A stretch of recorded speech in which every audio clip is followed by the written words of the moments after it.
Nunca me había sentido tan cerca de mi madre. Después de tantos años, estoy exactamente donde estaba ella. ¿Estás embarazada? Sí, lo estoy. Esta noche hay que celebrarlo. Venga, chicas, manos a la obra. Me dijeron que no podías venir. Bueno, me gusta improvisar.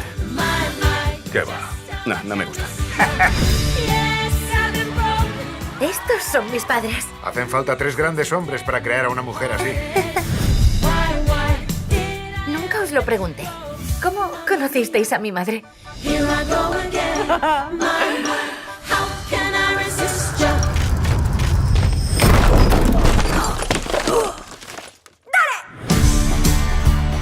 No sé lo que me deparará el futuro, pero el mundo es grande. Quiero tener algo que recordar. Hay una isla, Caro Kylie. La gente creía que si navegabas desde allí hacia el horizonte, llegabas al fin del mundo y caías. El sitio perfecto para mí.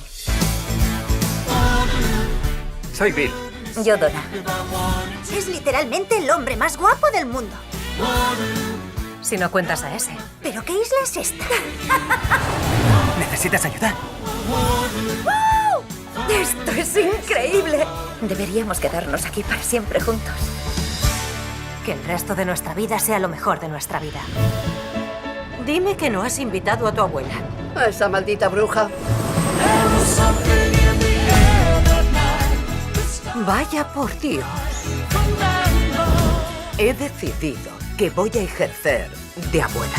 Abuela, no estabas invitada. Yo nunca me pierdo una fiesta, niña.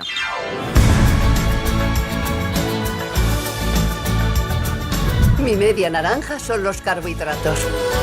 Pues la mía será el vino. Los 3 ya somos abuelos. Es lo que hay. Has dejado la casa preciosa.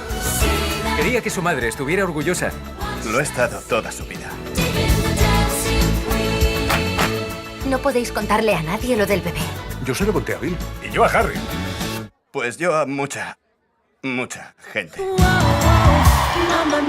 Estás a punto de convertirte en una bisabuela. Bisabuela. Fatal para el currículum.